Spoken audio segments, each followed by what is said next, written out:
So, hello friends, I have got the material of physical chemistry in BSc third year.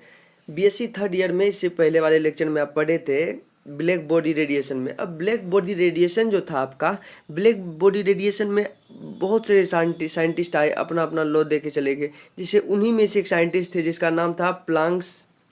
उन्होंने अपना theory दिया, एक law दिया। चलिए अब हम उस पर डिस्कवर थोड़ा सा करते हैं और उस पर देखते हैं क्या प्लांक्स साहब ने क्या कहे थे, उसके बारे में हम स्टडी करेंगे। प्लांक्स ने ब्लैक बॉडी रेडिएशन के बारे में जो बताया उसके अनुसार हम देखेंगे कि ब्लैक बॉडी रेडिएशन में आखिर क्या क्या होता है। चलिए सबसे पहले स्टार्ट करते हैं बिना देर किए। इस वीडियो को पूरे लास्ट तक देखिए, बिना स्किप किए आप अच्छे से समझ जाओगे। BSc second year BSc third year के लिए बहुत इंपॉर्टेंट मस्ट VVI क्वेश्चन है। आपको अच्छे से देखना है और अच्छे से नोट बाय नोट लिखना है कॉपी में और स्टडी करना है। और सबसे पहली बात यह है कि यहाँ पे जी ये आपका प्लांक्स रेडिएशन लॉ है जो मैं आपको अभी बताने वाला हूँ। ये आपका PDF जो है व्हाट्सअप, यानी कि आपको इसमें नंबर दे दिया जाएगा। नॉलेज जंक्शन के नाम से चैनल है, वहाँ पे आप ज्वाइन हो जाइएगा, वहाँ पे आपको PDF मिल जाएगा। एंड टेलीग्राम ओम नॉलेज के नाम से है आपका अपना टेलीग्राम, जहाँ पे आप वहाँ पे जाके आप भी PDF ले सकते हो। चलिए स्टार्ट करते हैं। देखिए प्लांक्स रेडिएशन लॉ जो है, इससे स्टार्ट करने से पहले इसका मतलब डेफिनेशन देख लेते हैं। टू क्या करा है यहाँ पे, देख लो यहाँ पे, to explain the spectrum of black body radiation M Planck's gave a rule in 1900 which is known as the Planck's radiation law और Planck's hypothesis। अब देखिए प्लांक्स रेडिएशन क्या होता है। ब्लैक बॉडी रेडिएशन के स्पेक्ट्रम को समझने के लिए, जो ब्लैक बॉडी का जो रेडिएशन का स्पेक्ट्रम को समझने के लिए हमें क्या करना होगा, नियम दिया, ठीक। और देखिए ये जो नियम दिया जिसे हम प्लांक विकिरण नियम या प्लांक्स हाइपोथेसिस के नाम से भी जाना जाता है, इस लॉ के अकॉर्डिंग। जैसे कि यहाँ पे देखो आप, ये आपका क्या ब्लैक बॉडी, एक कोई बॉडी है जो आपको दिख रहा होगा कि ये ब्लैक है। अब ये ब्लैक है, ये तो आप जानते हैं। ये आपका क्या है, ये जो लाइट आ रही है इसको हम रेडिएशन बोल दिए। चलिए ये आपका रेडिएशन हो गया। यहाँ पे देखो आप, सबसे पहले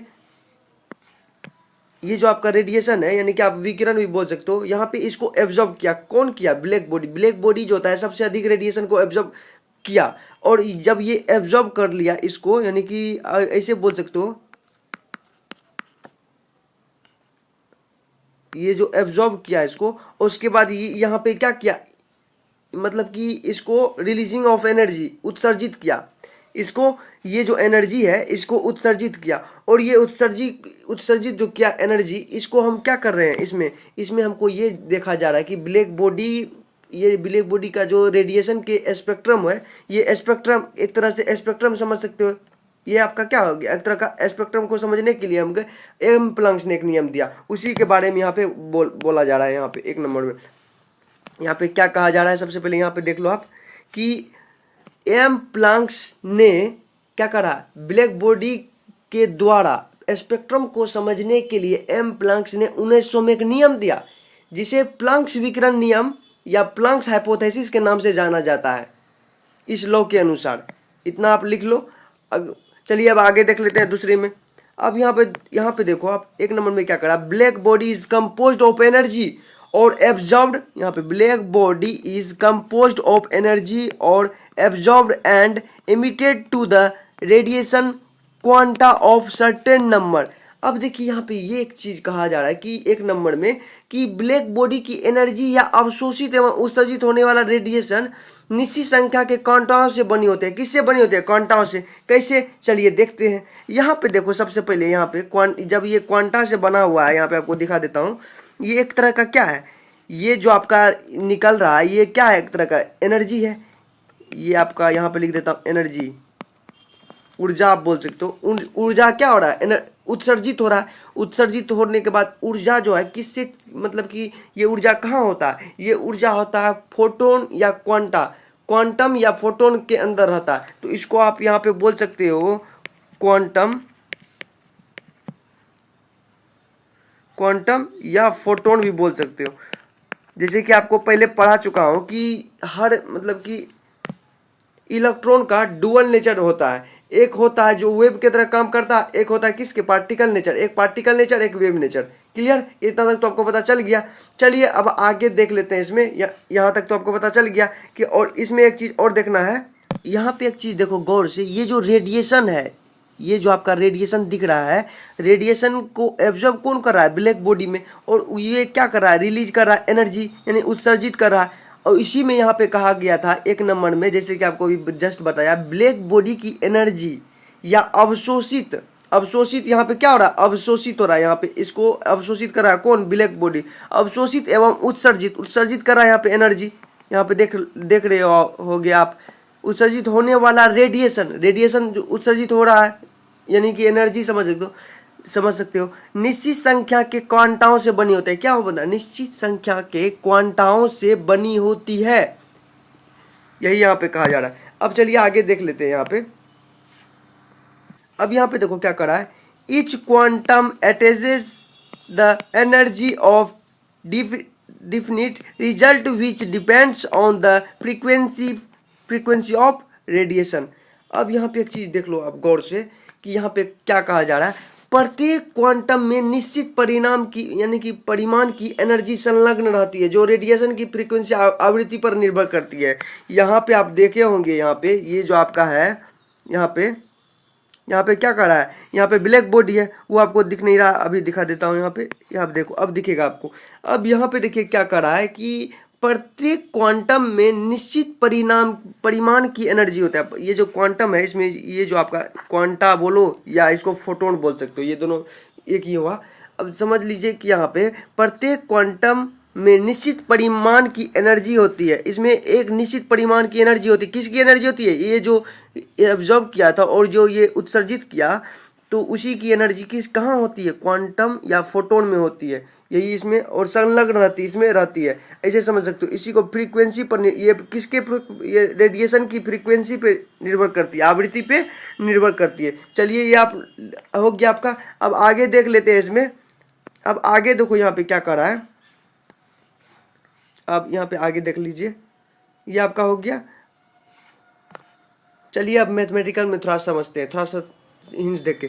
अब यहाँ पे देखिए, जैसे यहाँ पे देखिए, अब यहाँ पे इसको डिफाइन कर रहे हैं, यहाँ पे ये क्या है, जैसे ये ई जो है, ई एक यहाँ पे आपको लिख दिए हैं आपको पहले कि ई इजकल टू 1 क्वांटम की एनर्जी, ये आपका एक क्वांटम की एनर्जी होता है, ई जो ई बराबर है, इसका मतलब ऐसे समझ गए आप। अब आगे देखिए, यहाँ E equal to H mu, H nu जो है ये, इसको हम क्या बोलते हैं, ये न्यू को हम रेडिएशन की फ्रीक्वेंसी बोलते हैं। इसको क्या बोलते हैं, रेडिएशन की फ्रीक्वेंसी। चलिए ये भी हो गया आपको। अब आगे देखते हैं। अब यहाँ पे एक चीज़ देखे होंगे कि एच क्या है। एच आप बहुत जगह आप एच पढ़े होंगे। एच क्या होता है, एक प्लांक कांस्टेंट होता है, जिसे हम हिंदी में प्लांक स्थिरांक भी कहते हैं। इसको हम यहाँ पे लिख देते हैं, एच को हम क्या बोलते हैं, प्लांक कांस्टेंट, प्लांक कांस्टेंट। ये आपका प्लांक कांस्टेंट हो गया। अब इसका मान कितना होता है ये भी आपको जानना होगा। चलिए इसका मान देखते हैं, 6.63 इंटू 10⁻⁻34 जूल सेकेंड। कितना होता है, जूल सेकेंड। ये आप नोट कर लीजिए, ये बहुत वीवीआई है। ये हो गया। अब आगे देख लीजिए, यहाँ तक तो समझ गए। अब ये जो म्यू है यहाँ पे आ गया था, चूंकि म्यू बराबर क्या हो गया, सी अपॉन लेमडा, ऐसे लिख सकते हैं इसको। अब लेमडा वेवलेंथ को आप समझ सकते हो कि इसे बोलते हैं लेमडा को, वेवलेंथ एक तरह से। अब ये सी क्या हो गया, यहाँ तक तो आप समझ गए थे। एनर्जी में लाइट भी होती है, इसलिए यहाँ पे सी लिखे हैं, और यहाँ पे लेमडा है, यानी कि इसका स्पेक्ट्रम की तरह, एक तरह का वेव की तरह नेचर, वेव नेचर होता है इसमें। तो वेव नेचर में आप यहाँ पे देखे होंगे कि इसमें लेमडा से डिनोटेट करते हैं। चलिए इसलिए यहाँ पे ई इजकल टू एच गुना सी अपॉन लेमडा, इस तरह से हुआ समीकरण, इक्वेशन 2 में। अब यहाँ पे इसको कैसे लिखोगे आप, सी बराबर आपका, सबसे पहले सी बराबर क्या होता है, प्रकाश का वेग। तो यहाँ पे लिख दो आप प्रकाश का वेग, सी बराबर क्या होता है आपका, प्रकाश का वेग हो गया। अब ये यहाँ तक तो हो गया। अब यहाँ पे देखिए, ये तो नॉर्मल हुआ। अब यहाँ पे आगे चल के हम यहाँ पे देखेंगे कि H के जगह जैसे कि ये इससे मल्टीप्लाई हो जाएगा, यानी कि H इससे H इंटू सी अपॉन लेमडा इससे मल्टीप्लाई हो जाएगा। तो अब आगे चल के इक्वेशन थर्ड में देखेंगे H के जगह यहाँ पे तो H तो है ही, H और C है, यहाँ पे N आ गया, नंबर ऑफ, यानी यहाँ पे कुछ भी रख सकते हैं, ऐसे समझ सकते हो आप। N का मतलब नंबर 1 2 3 4 ऐसे कुछ भी रख सकते हैं। तो ये इसके लिए यानी कि N जो होता है फोटोन के लिए होता है। ये जो आपका N है यहाँ पे मैं लिख देता हूँ, N फोटोन के लिए होता है, फोटोन के लिए। ये आप नोट कर लीजिए थोड़ा सुन के भी, ये N फोटोन के लिए होता है। यहाँ पे ये जो आप मैं लिख रहा हूँ ये N है आपका। क्लियर, यहाँ तक तो आपको समझ में आ गया होगा। अब आगे देख लीजिए, ये जो लेमडा है ये तो आपको पता ही, ये क्या है, वेव लेंथ है, वेव लेंथ, वेव लेंथ, जिसे हम हिंदी में क्या कहते हैं, तरंग दैर्घ्य कहते हैं, ऐसे समझ सकते हैं, तरंग दैर्घ्य। इसको नोट कर लीजिए आप। चलिए यहाँ तक हो गया खत्म। चलिए अब आगे देख लेते हैं। आगे यहाँ पे देखो क्या करा, the size of the individual quantum depends on the type of radiation, a quantum of radiation is also called a photon. अब यहाँ पे एक अच्छी बात यह है कि यहाँ पे एक चीज देख लो, यहाँ पे क्या करा है, प्रत्येक प्रत्येक क्वांटम का साइज, क्वांटम बोला यानी फोटोन, प्रत्येक क्वांटम या फोटोन का साइज रेडिएशन के प्रकार पर निर्भर करता है। किस पे निर्भर करता है, रेडिएशन के प्रकार पर निर्भर करता है। और रेडिएशन एक क्वांटम एक फोटोन भी कहते हैं। और रेडिएशन देखिए यहाँ पे, रेडिएशन के एक क्वांटम को एक फोटोन भी कहते हैं, क्योंकि हम जानते थे यहाँ पे हम पढ़े थे कि यहाँ पे देखो, यहाँ पे अभी जस्ट अभी मैं बताया था, यहाँ पे ये जो आपका क्वांटम है, ये क्वांटम या फोटोन, ये दोनों में से कुछ दोनों एक ही है, ऐसे बोल सकते हो। या का मतलब कि आप क्वांटम बोलो या ऐसे फोटोन बोलो, इसलिए यहाँ पे दिखाया गया है। यहाँ पे मैं बता रहा हूँ कि यहाँ पे जो है क्वांटम को क्या बोला, रेडिएशन एक क्वांटम को एक फोटोन भी कहते हैं। फोटोन या क्वांटा वास्तव में भार रहित होता है।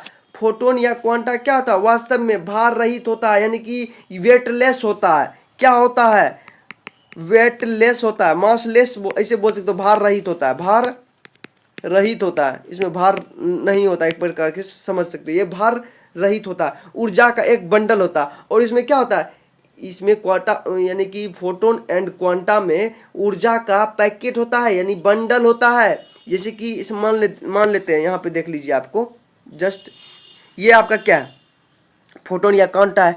इसमें क्या होता है, एनर्जी का बंडल होता है, इसमें एनर्जी का बंडल होता है, पैकेट, ऐसे ही समझ सकते हो, पैकेट होता है, एनर्जी का पैकेट। क्लियर, यहाँ तक तो आपको समझ में आ गया होगा। अब आगे देख लेते हैं। आगे आप यहाँ पे देखोगे, यहाँ पे क्या करा है, reflecting frequency emitted and absorbed radiation by the black body and relationship energy and Planck's derived by the following expression that explains the experimental result। अब यहाँ पे एक चीज देखो, यहाँ पे क्या कर रहा है आपको। सबसे पहले यहाँ पे जानने की बात ये है कि मैं ये जो आपको इंग्लिश में बताया, अब मैं हिंदी में समझा देता हूँ आपको। यहाँ पे देखिए क्या कर रहा है, ब्लैक बॉडी के द्वारा, यहाँ पे आप सुन के लिख भी सकते हो, यहाँ पे गौर से सुनो और मन में इमेज बनाओ। ब्लैक बॉडी के द्वारा उत्सर्जित तथा अवशोषित विकिरण, यहाँ पे मैं थोड़ा सा यहाँ पे दिखा देता हूँ, ये देखिए, कलर चेंज कर देता हूँ। ब्लैक बॉडी है, ठीक। अब ब्लैक बॉडी के द्वारा उत्सर्जित हो रहा है, यहाँ पे उत्सर्जित तथा अवशोषित कहाँ हो रहा था, यहाँ पे एब्जॉर्ब हो रहा था, अवशोषित विकिरण की आवृत्ति, यानी कि ये जो विकिरण है उसकी फ्रीक्वेंसी तथा एनर्जी में संबंध दर्शाते हुए प्लांक ने, और ये दोनों में जो संबंध, एनर्जी में संबंध बताते हुए क्या बोल रहा है, दर्शाते हुए प्लांक ने निम्न व्यंजक व्युत्पन्न किया, जो प्रायोगिक परिणामों को स्पष्ट करता है। यहाँ पे देखिए, यहाँ पे सबसे पहले लास्ट में यहाँ पे क्या कहा गया है, यहाँ पे देख लो आप, ब्लैक बॉडी द्वारा उत्सर्जित तथा अवशोषित विकिरण की आवृत्ति या फ्रीक्वेंसी तथा एनर्जी में संबंध दर्शाते हैं। किसमें, एनर्जी में संबंध दर्शाते हुए प्लांक ने निम्न व्यंजक व्युत्पन्न किया, जो प्रायोगिक परिणामों को स्पष्ट करता। ये आप नोट कर लीजिए। अब देखिए मैं आपको यहाँ पे थोड़ा सा मैथमेटिकल ड्राइव करके दिखा देता हूँ। सबसे पहले यहाँ पे देखो, यहाँ पे क्या है, ये ई है आपका, और यहाँ पे तो ये आप जानते ही होंगे, ये आपका क्या है, म्यू है। अब ये डी है, ये आपका म्यू है। अब देखिए यहाँ पे इसको हम ये इस प्रकार से मैथमेटिकल ड्राइव कर देते हैं, ये आपको नोट कर लेना है। एच क्या है, प्लांक कांस्टेंट है, म्यू है, Q upon C3 into D mu E H भी अपॉन KT-1। अब देखिए यहाँ पे ये यहाँ तक हो गया। जहाँ पे यहाँ पे समझ लीजिए, यहाँ पे जहाँ हम क्या करते हैं इसका, जहाँ ई बराबर हम ई बराबर क्या लिखे, म्यू। अब म्यू क्या है, यहाँ पे देखो, यहाँ पे डी और भी जो है आपका, ये डी और म्यू जो है आपका, ये एनर्जी की डेंसिटी है। ये क्या है, एनर्जी की डेंसिटी है, एनर्जी की घनत्व,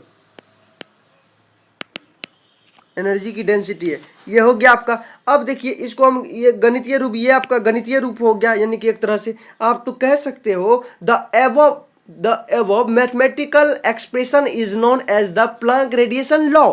कैसे, हाँ यहाँ पे देखो, यहाँ पे आप लिख सकते हो the above mathematical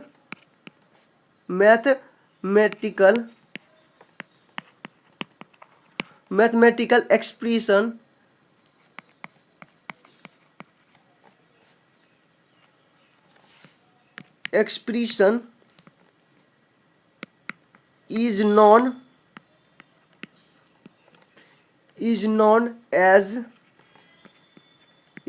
as the Planck radiation law, is known as the Planck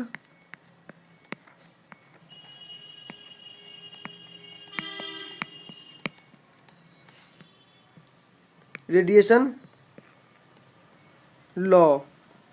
आप इसको नोट कर लीजिए, the above mathematical expression is known as the Planck radiation law, इसको नोट कर लीजिए। अब देखिए यहाँ पे मैं थोड़ा सा समझा देता हूँ। यहाँ पे उपरोक्त गणितीय व्यंजक को प्लांक विकिरण नियम के नाम से भी जाना जाता है, इसको प्लांक विकिरण नियम से नाम से भी जाना जाता है। ये आपको इसको नोट कर लीजिए अच्छे से।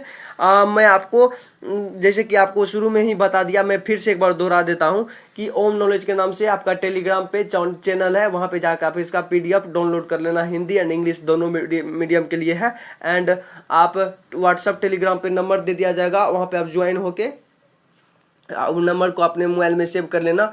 और नॉलेज जंक्शन के नाम से एक चैनल है, वहाँ पे जाके आप इसका PDF ले सकते हो एंड वीडियो भी ले सकते हो। थैंक यू, धन्यवाद। अगर ये वीडियो आपको अच्छा लगा तो लाइक करें, शेयर करें और सब्सक्राइब करें, ताकि अगले वीडियो का नोटिफिकेशन आपके मोबाइल में आए, अच्छे से स्टडी कर सको। थैंक यू, धन्यवाद, जय हिंद।